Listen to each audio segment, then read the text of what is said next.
I got to put a couple pieces together here to add on to this piece here in order to make my closet back there, because I'm really tight on carpet. This is not seamed yet.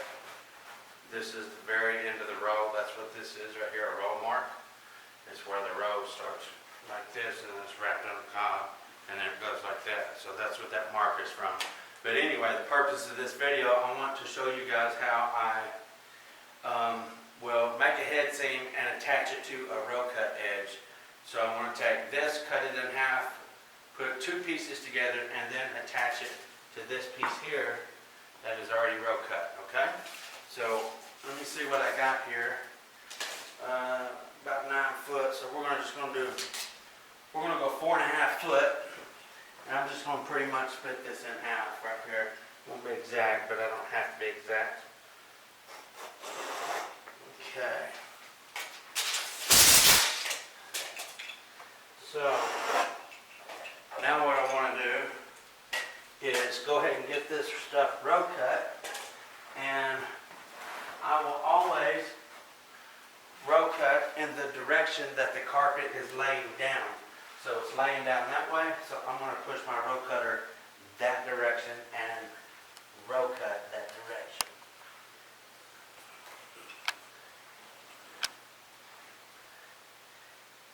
Some people will straight edge. This is a very low grade carpet, so straight edging on the side like this is not going to work very good. You can actually get better results out of straight edging a head seam on cheap carpet than you can on a side seam. So I got this cut. Naturally, I'm going to use the blade that's on this side because I'm using this piece, okay? So I've already been through all that on row cutting and stuff like that on other videos. So I'm just going to focus on the video at hand and talk about, not get into all those nitty-gritty details, okay? So I got this one cut. I'm pushing it up out of the way, and I need to do the same side on this one.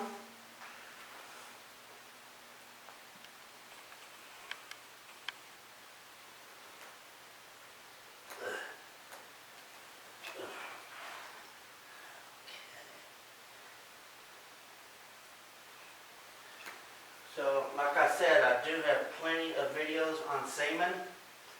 I will put here, right now, up in the top corner, a clip card. If you guys want to check out all my videos on seaming, I will put that playlist up there so you guys can check that out if you're interested.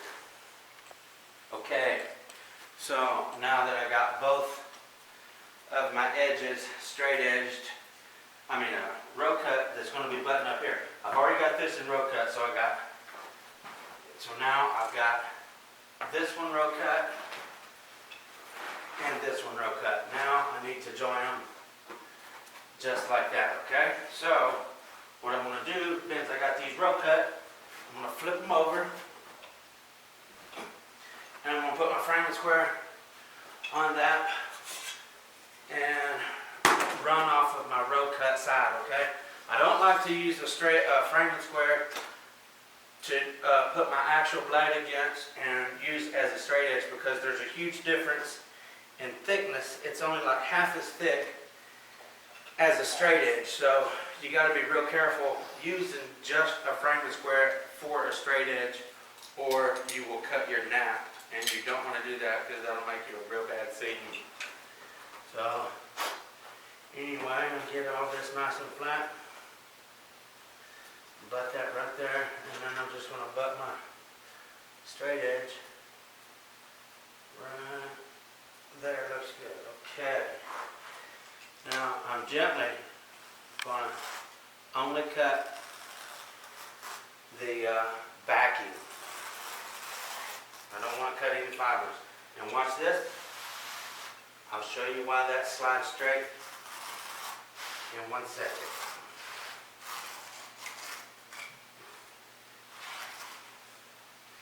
So these aluminum straight edges, come real close, have grooves grooves in them on one side. Can you see the grooves?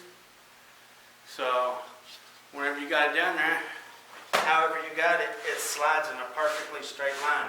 You don't have to keep doing that right there because them grooves will make it slide straight. So these are very handy and very helpful when it comes to doing stuff like that.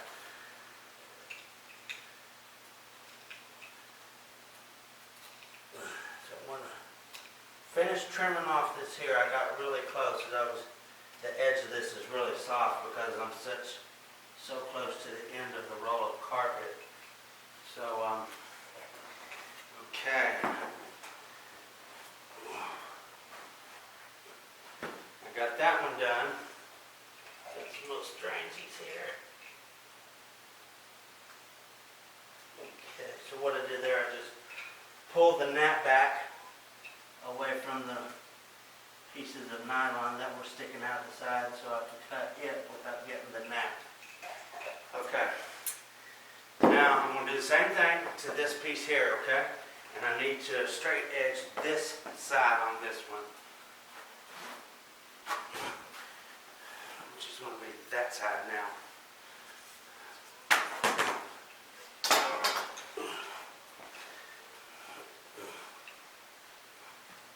So I'm going to do the same exact principle. I'm going to line my row cut edge, and because the nap is, as you can see the edge of that real close? Come real close, see how the nap is sticking out of there like that? The nap is laying down that direction. So I definitely want to have a brand new blade, and I definitely want to be extra careful here because if I cut that nap that's sticking out, it don't matter what, the seam is going to be ugly. So I want to be extra careful to definitely only cut the backing on this cut. So I'm going to get me a brand new blade and run with it.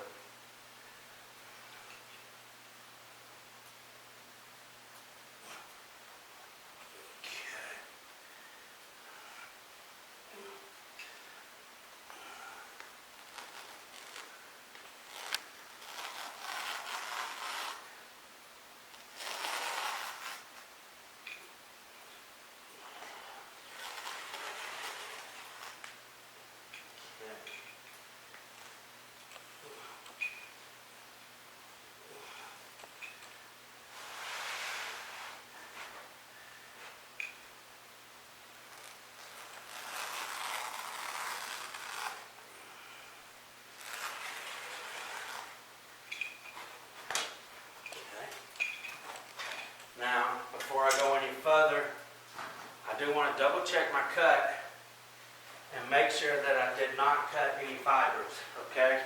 Because with this low pile carpet and low grade carpet, it's not a very expensive carpet at all. If we have any cut fibers, like I said, this seam is going to look horrible. So I want to double check myself before I put it together. And I think everything looks really good.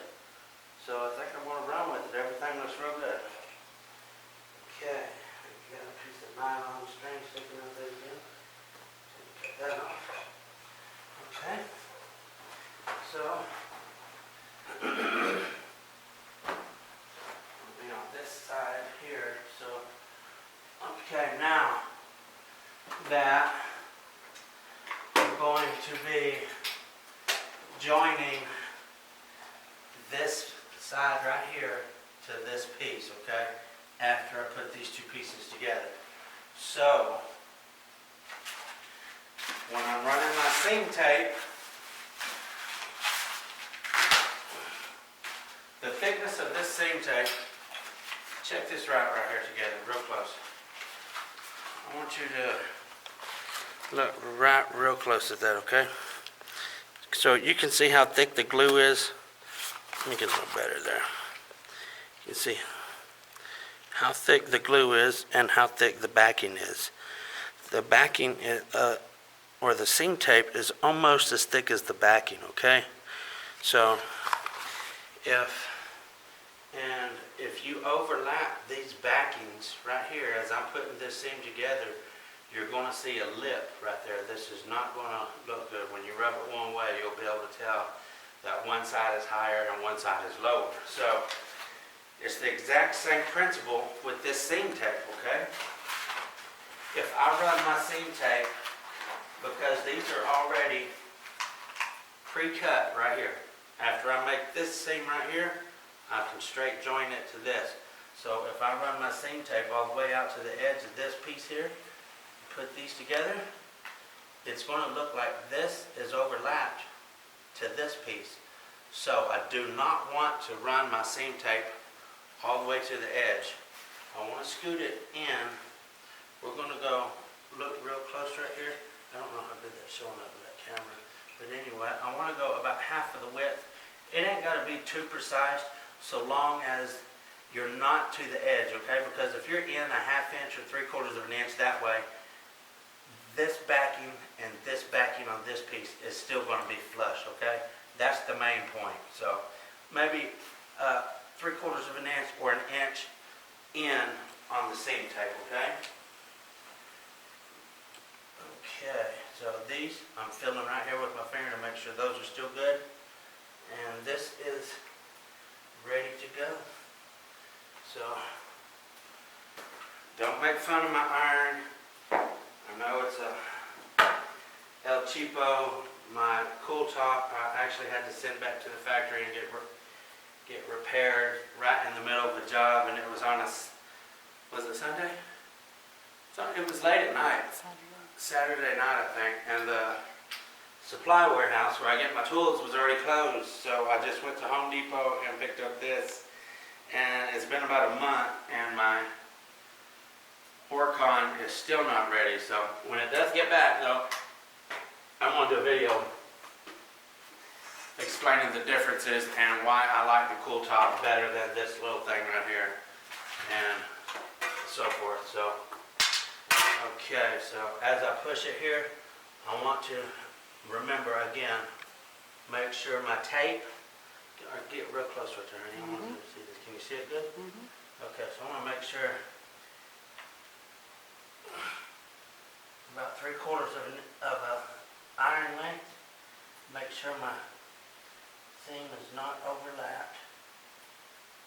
Sorry, my arm was probably later. And I'm going to pat it down. I done got it all good. Double check here, and I can feel that this piece needs to go that way just a hair. Okay, I'm all good right here now.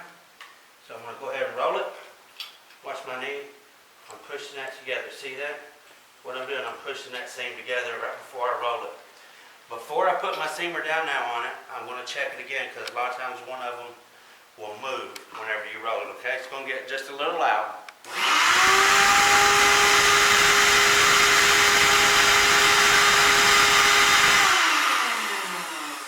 that out of the way again. Come down here closer, honey.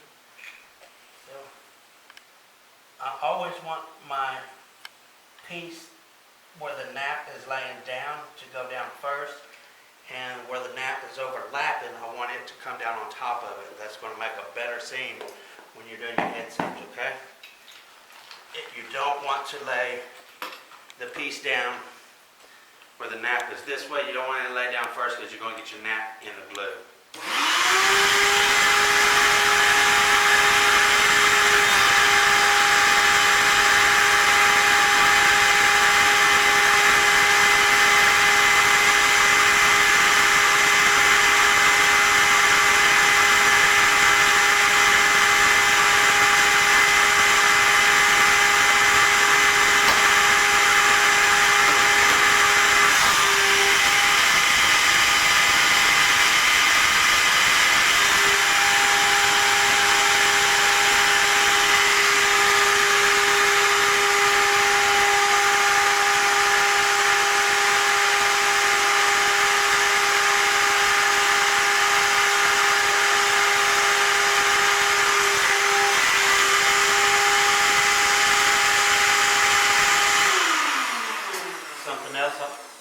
Something else I want to point out right here. If you'll notice, I got my finger right here underneath that, and that's holding that side up because I don't want it to fall down first.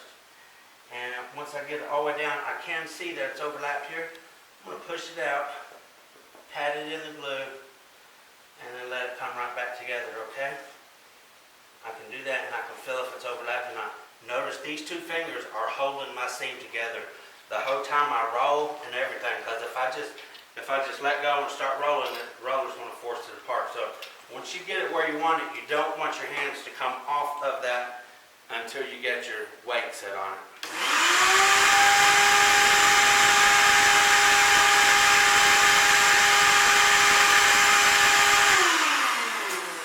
Or in my case, the seam are down now.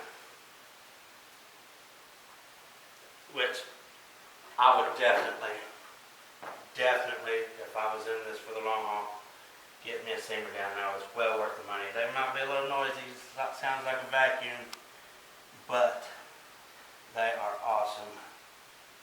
I have different videos showing how awesome they are, so you cannot argue with those results.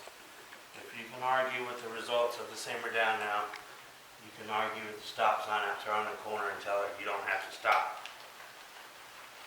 But either way, facts are facts.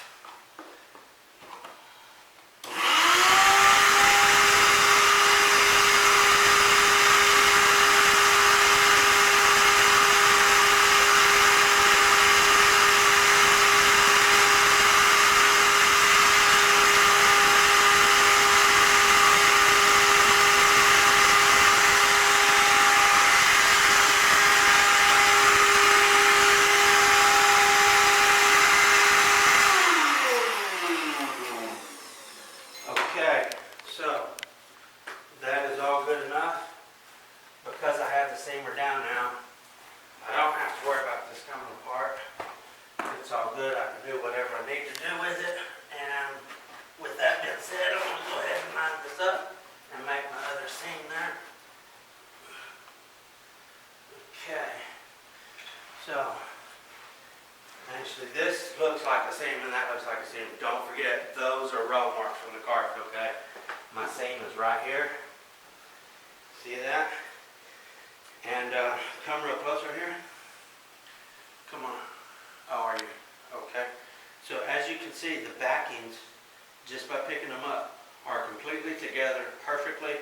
This edge and this edge are perfect right there. So anyways, what I'm going to do, I'm going to tear the sides of this paper off. Cut that little thread off. I don't want anything in the way of the seam tape whenever I start to join these two. Okay? So now that I got this all good, I'm going to go ahead, put my tape under, and join these two right here real fast, okay? I'm just going to put them together real quick and let you see the results of the head seam adjoined to the regular row cut side, okay? Oops, close. Messed up on that one. Okay. Keep in mind, both these are row cut, okay?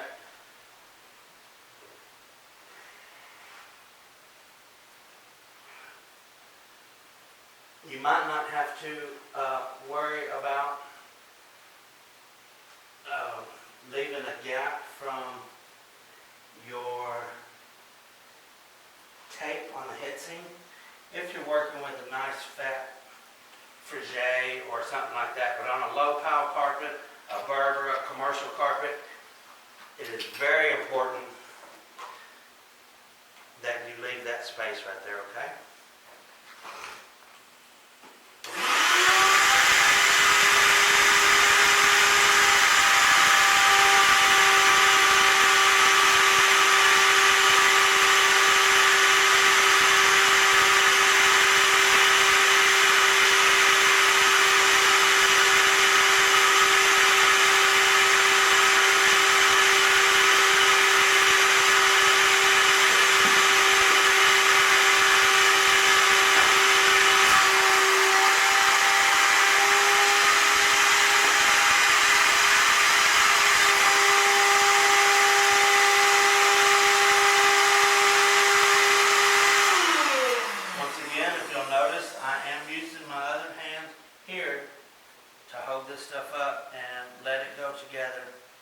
just as I want it to.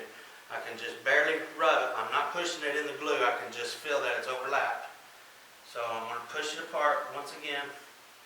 When it's right, these two fingers now have that locked right in place where it needs to be. I can rub it like that and tell that it's not overlapped, and it is together good. I'm just going to hold it once again until I get my seamer down now on it.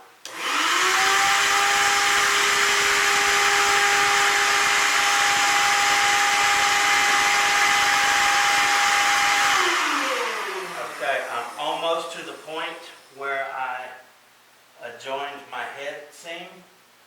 I don't never want to stop my iron right dead on that, okay? It's like right here. I don't never want to stop. Hold on a second. I don't never want to stop pushing my iron right where the head seam is, okay? Because there is, look real close. See where I didn't put my tape all the way to the end? See there? I don't never want that right at the end. I want to get that all in one push. So now, I can do that and join it just like it's one piece right there. So, you're standing on it.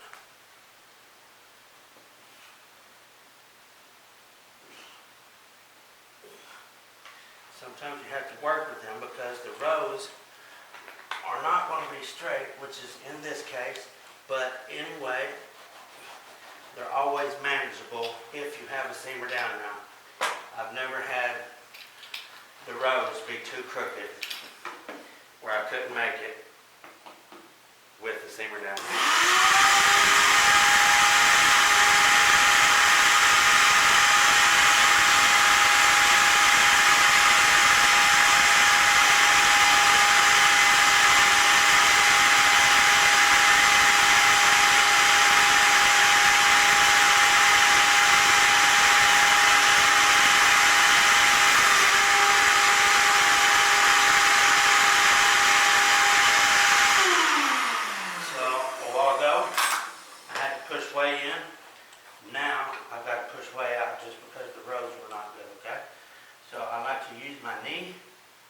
On the edge of my kicker there, just to come and do what I need to do right there, and like, as I'm using my hands here, I can use my knee there to do what I need to do, okay?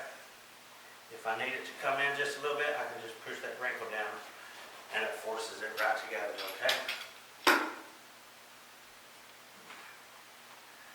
Yeah. Once again, I'm holding it together while I roll.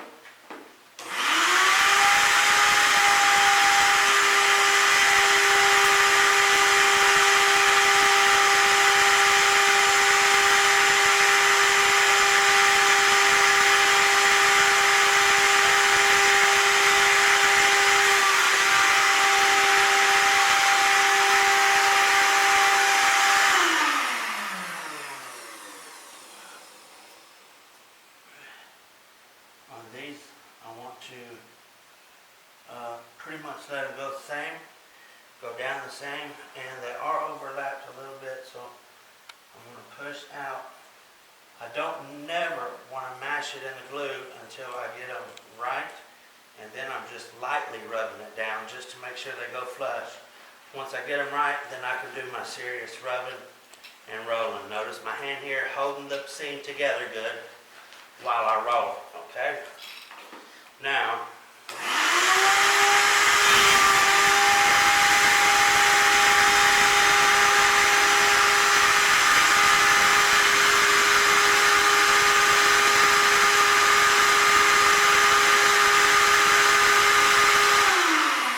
okay, let's check out where this head seam went together and where it met my other row cut seam, okay? Let's look how it looks. Let's see here. If I can find it. I want to see, I want to pull it apart and see exactly right where it went together, if I can find it. There you go. Okay, there's the head seam. And Okay, right there. There's all 4 points right here.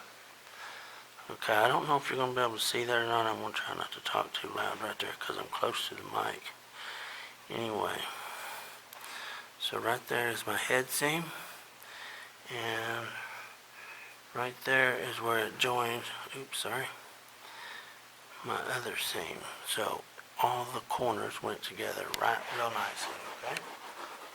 Mix that back up there. Okay, so that video was done upon request, so I can't remember who asked about it, but anyway, I hope you enjoyed it, and I hope you liked it. Maybe you can benefit from it. Please hit the subscribe button up here, and don't forget to like the videos. It helps me out. If you appreciate these videos and stuff like that, and you haven't already subscribed, go ahead and subscribe, please, and like it, because that helps get my videos up front. And hit the notification bell if you like it, and you'll get a notification every single time I put a video out, which, if you'll look at my YouTube history, whenever the videos come out, I put them out quite often, so very excited to get notifications all the time. Thank you for watching, and I hope you benefited from this video.